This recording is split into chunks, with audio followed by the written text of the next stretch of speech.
Hello, everybody. My name is Jeremy Francesi. Welcome back to the Marketing Water Cooler podcast. Steph, what are we getting into today? Let's talk about what 3 communities you should be aware of as a marketing leader.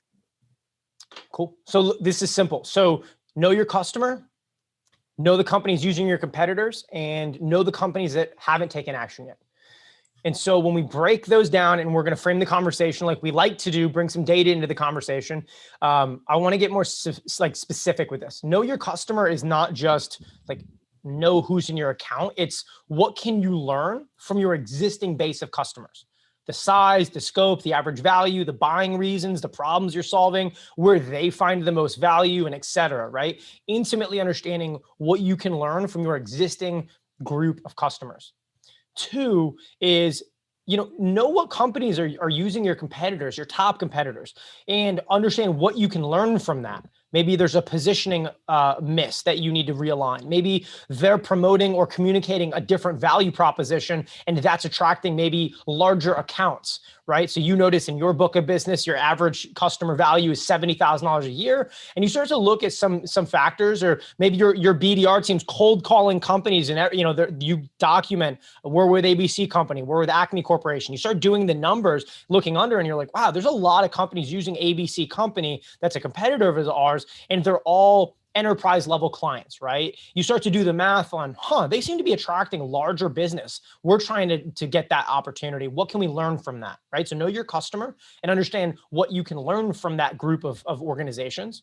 Understand what companies are using your competitors and what you can learn from that. And then the third thing is gain a deeper understanding of the companies that aren't taking action to work with a company, you or another company, that ultimately solves these problems.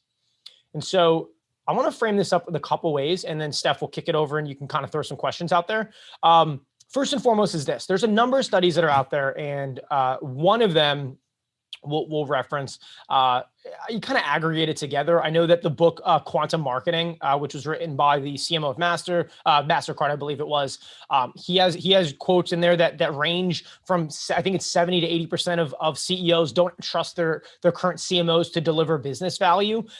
There's another study talks about more than 80% of CEOs don't trust their current CMOs to deliver a measurable business outcome. The CMO turnover is real in this space.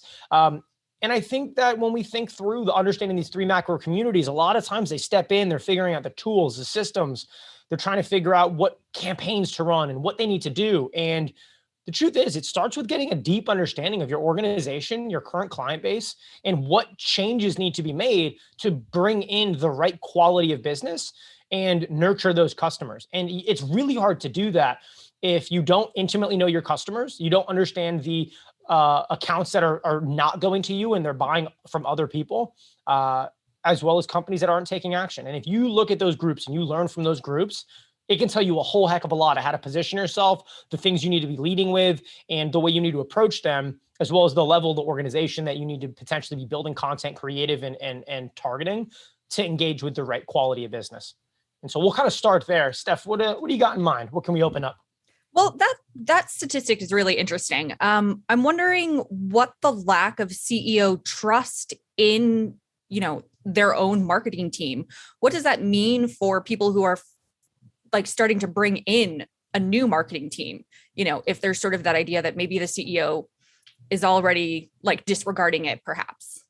Yeah. So I think and this is my base, it's experience, it's data, and it's a little bit of opinion, and it's a little bit of perspective. So we'll frame it that way. But we'll go through this in other episodes. But according to the United States SBA, the Small Business Administration, for most small businesses, they spend about 7 to 8% of gross revenue on marketing and advertising. And when you look at those figures, it's a pretty good chunk of change. I think, if you're doing, after expenses, if you're investing 7, 8%, you're doing 10, 20, $30 million a year, right? CEOs care about reputation and revenue, right? Culture can fold into that if depending on the type of CEO you are, but especially in the B2B space, the SaaS space, where maybe the CEO is a functional technical CEO, they're a software developer and an engineer. I think that a lot of the foo-foo marketing stuff, it doesn't resonate because they're so focused on delivering measurable value.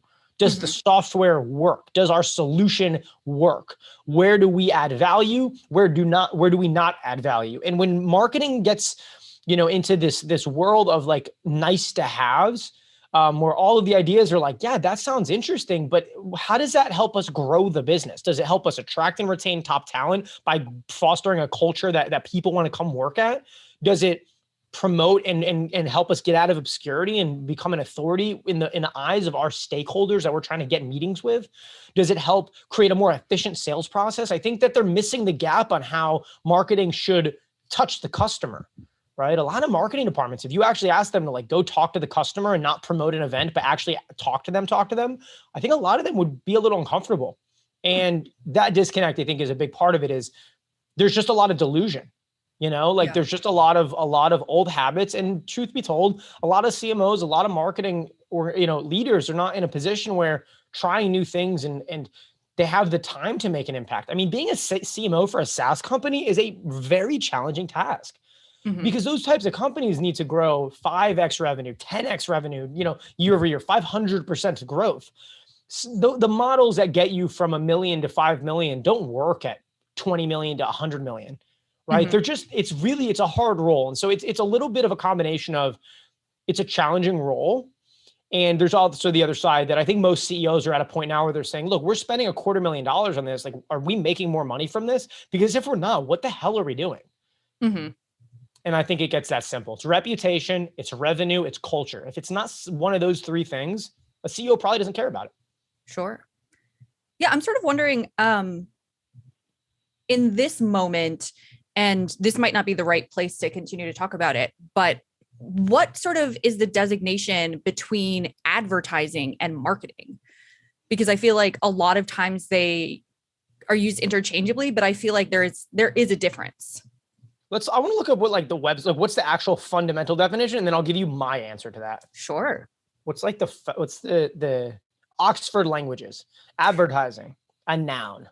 The activity or profession of producing advertisements for commercial products or services, right? And then let's see how they define the difference. Definition, marketing. Thank you, Google. Not sponsored. Marketing, the action or business of promoting and selling products or services, including market research and advertising. So marketing is the macro. Right. Advertising is a part of marketing, but marketing is not a part of advertising necessarily. Sure. Right. All squares are rectangles, but not all rectangles are squares. Bingo. Here's, I think, the difference.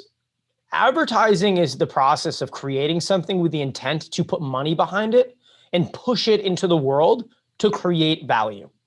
A Facebook ad by default has no value to it unless it hits the target audience because you targeted an audience, built creative, built an ad, and paid money to distribute it.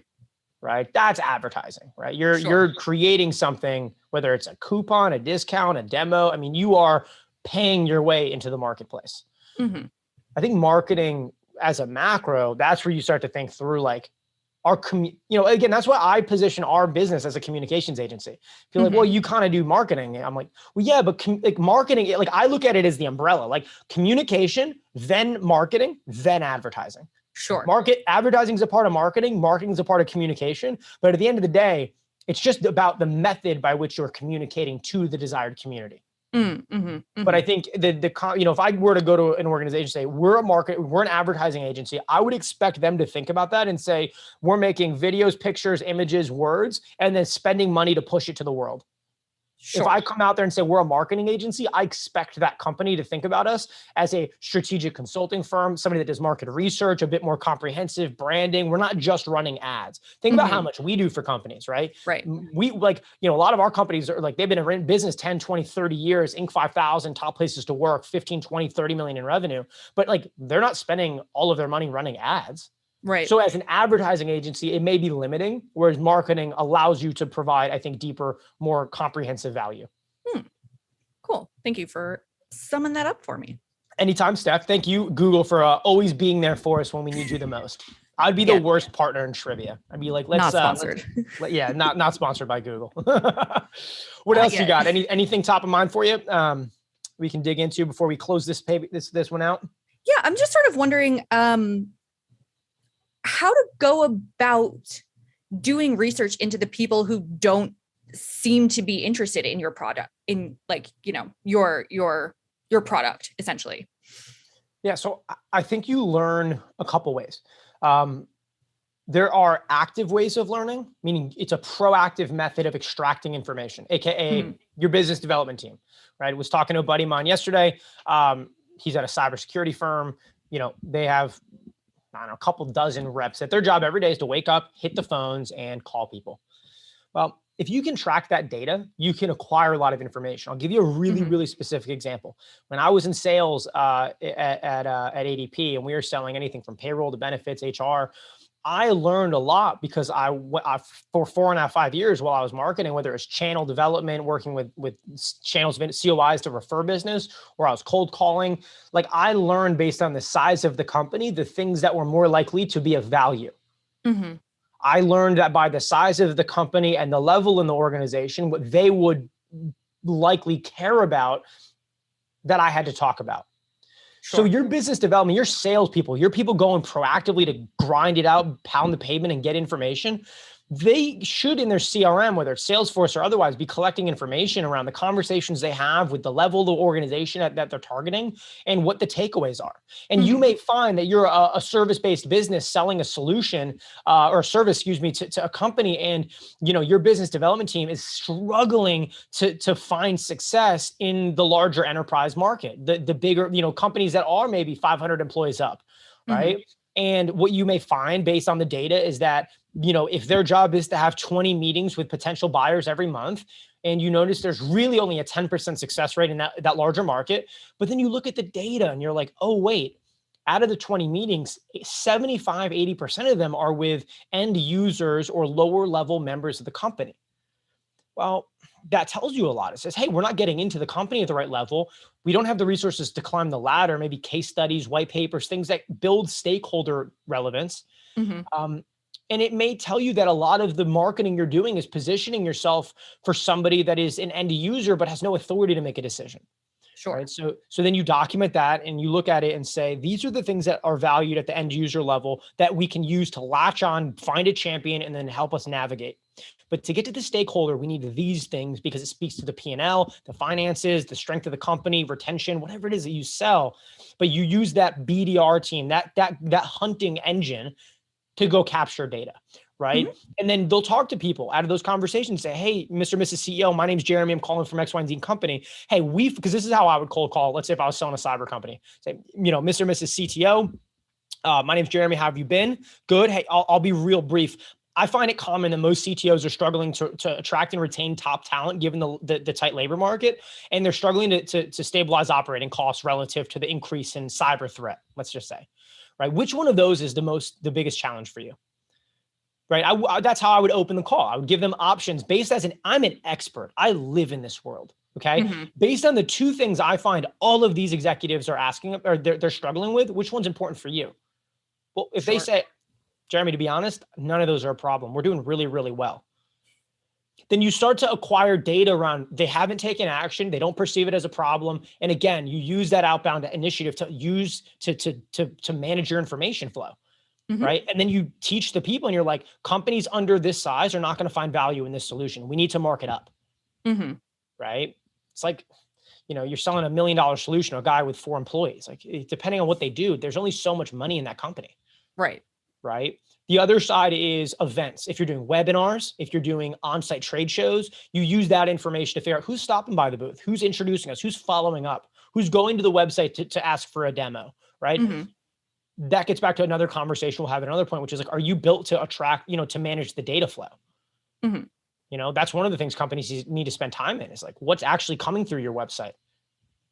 Where's it coming from? Right. Anyways, there's a lot of ways to do it. The punchline is you have to proactively do it. You can't passively do it. If you want to learn about, hey, what can we learn from our existing client base? You have to go talk to them. And that doesn't mean send them an email marketing blast about, we care about customer experience. Can you tell us how you feel? Go touch your customers, call them. John, you've been buying with us for 6 years and we really are trying to improve the value of this business to bring more value to customers like you. Why did you buy from us? What is it that makes you stay? You got to talk to customers. That'll help you learn about your existing base and what makes you irreplaceable. Right. And then you do the same method through the other audiences in a little bit of a different way. And I think back to where CEOs lack confidence in marketing and CMOs is they're guessing too much. They're not talking to people. They're making all of the decisions in a boardroom based on their team and what they want to do and they think they do. And they're not just talking to customers and being like, wow, right? The healthcare company we work with, we were going to build an entire ad strategy. We did one survey and we learned that the entire assumptions were wrong. Fascinating. But you got to be able to toss the ego out and go talk to people. And I think that's the fundamental. Talk to the audiences, magic will be made, and everybody will have more confidence in your ability to get things done. Great. Yeah. So, it really just boils down. I feel like we've been reiterating this in a couple things. Like it boils down to just try to make a human connection with the people who you are trying to sell to, and it will be appreciated, and you will do better business because you will know what the actual, what people are actually looking for from you. Yeah. And based on what brand is reputation. What they believe you are able to provide to them is what your value is until you change their mind. If you don't know what they think of you, you don't know what and here's the thing we're not talking about. It's not just think of you, it's think of the problem you say you solve. Right. If I go pitch to an investor saying, on Shark Tank, and I'm like, hey, I need to raise $2 million at a 10%, stake, and this is the problem we solve. And all of the investors are like, Jeremy, honestly, we don't believe that there's a problem here. Right? So you have to understand what the buyer thinks of the problem you solve, as well as you as a provider of a service. If you don't know those two things, you're basically guessing. And back to the CEO, if you're guessing, you're spending money learning. And if you're spending money learning, it means that when it comes to reputation and revenue, it's hard as a CEO to justify spending money when they're like, oh, we're learning, we're getting there, we're testing things. It's like, well, we're $100,000 into this and we don't have any more information. I don't know, we should do this. Let's replace the CMO. And all of a sudden you start over again. Right. Understand how they perceive your problem and understand how they perceive you. Learn from your customers, learn from the companies using your competitors to see why are they going elsewhere, right? We lost a deal recently.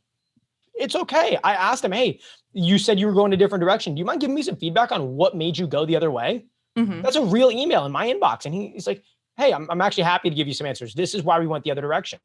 You know what I learned? Everything I needed to know. Because you asked. Because I asked. And I also was humble enough to understand that maybe they found something that they perceived to be better. And you know what I learned? They made a decision without having all the information. And that was my fault. And now we know. So punchline is, if you don't have conversations, you're not going to learn. And if you're not learning, you're guessing. If you're not guessing, you're overspending. If you're overspending, that's why your CEO doesn't have confidence in your ability to drive the business forward. Yeah. Know the three audiences. So Steph, anything you want to throw out there before we close things up here? No, I don't think so. I think we covered a lot in this episode. Good. We'll keep it rolling. Everybody, thanks so much for swinging by the Marketing Water Cooler podcast, Tuesday, Wednesday, Thursday. You guys know the deal. Steph and I will keep rocking it. You guys keep coming and hanging out, and we'll be back for more. Hey, thanks so much for sticking around to the end. If you liked the video, smash the like button and hit subscribe so you can stay up to date on all the new episodes. And if you have any questions, drop them in the comments. We will fold them into future episodes and make sure that you get the help and the answers you're really looking for all things marketing and communications.